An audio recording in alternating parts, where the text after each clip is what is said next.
Assalamualaikum warahmatullahi wabarakatuh. Perkenalkan, saya Rahma Nur Aulia dengan NIM 21301037 dan mereview makalah kelompok 8 yang berjudul status anak di luar nikah. Langsung saja poin A, yaitu pengertian anak di luar nikah. Anak di luar nikah itu adalah anak yang dilahirkan oleh seorang perempuan yang tidak memiliki hubungan perkawinan dengan seorang laki-laki yang telah membuatnya hamil. Kemudian pada pasal 43 ayat 1 Undang-Undang Perkawinan tidak memberikan pengertian tentang anak di luar nikah. Dalam praktek hukum perdata mengenai pengertian anak di luar nikah ini ada dua macam, yaitu anak hasil zina dan anak di luar kawin. Selanjutnya poin B, dasar hukum anak di luar nikah. Berdasarkan pasal 43 ayat 1 Undang-Undang Perkawinan yang telah mengalami perubahan setelah diuji materi oleh Mahkamah Konstitusi pada tahun 2012.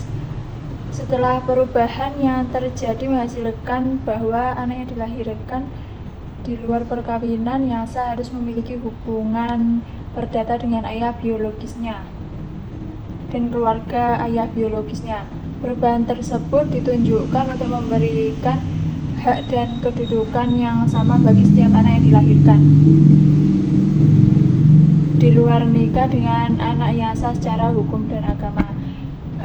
Jadi hal ini itu untuk menghindari adanya perlakuan diskriminatif yang terjadi pada anak di luar nikah ketika anak itu beranjak remaja atau menjadi dewasa. Karena semua anak tidak sepantasnya anak di luar nikah itu malah mendapatkan perlakuan yang diskriminatif, karena sebenarnya ia hanya seorang anak yang tidak tahu apa-apa dan tidak bisa memilih dia itu mau dilahirkan seperti apa dan orang tuanya siapa.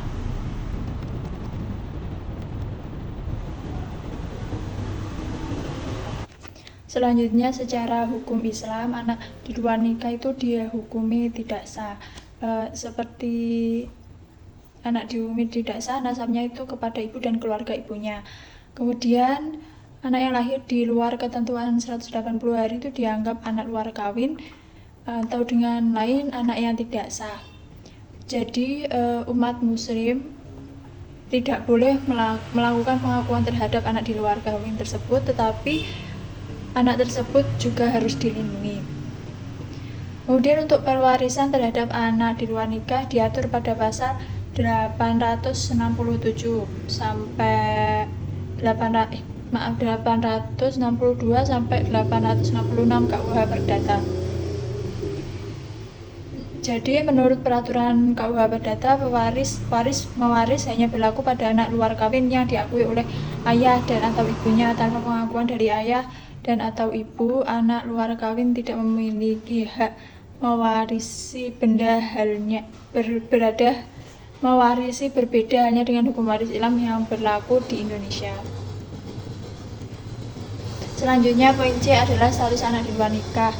Pada prinsipnya hukum Islam hanya mengakui anak yang sah, yaitu anak yang dilahirkan dari sepasang suami istri yang telah melangsungkan pernikahan secara sah.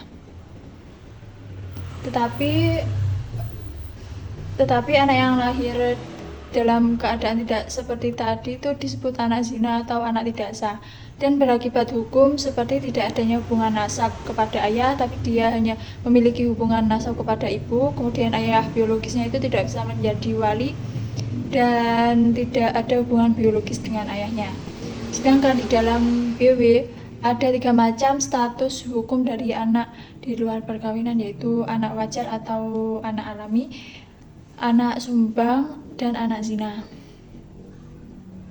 Status anak luar nikah menurut peraturan perundang-undangan antara lain di hukum perdata KUH Perdata pada pasal 280 sampai 281, KHI pasal 100, Undang-Undang Nomor 1 Tahun 1947 tentang perkawinan pada pasal 43 dan 44, yang mana pasal 43 itu telah direvisi dalam putusan MK nomor 46 garing PUU garing strip V111 garing 2010. Menurut hukum Islam, anak luar kawin hanya memiliki hubungan nasab dengan ibunya. Dia tidak dapat dikategorikan sebagai anak sah, tetapi harus dilindungi. Dia tidak bisa berhak atas waris, hak nafkah dengan ayah biologisnya, dan tidak memiliki ayah biologisnya tidak bisa menjadi walinya. Yang selanjutnya, menurut hukum positif, bahwa anak luar nikah itu hanya mempunyai hubungan perdata dengan orang tua yang mengakuinya saja, tidak mempunyai hak waris secara otomatis, dapat diakui sebagai anak yang sah melalui proses pengakuan anak, dapat mewarisi harta orang tua jika telah diakui sebagai anak yang sah, harus memiliki akta kelahiran dan penetapan asal-usul untuk mendapatkan perlindungan hukum. Sekian dari saya, kurang lebihnya mohon maaf yang sebesar-besarnya. Wassalamualaikum warahmatullahi wabarakatuh.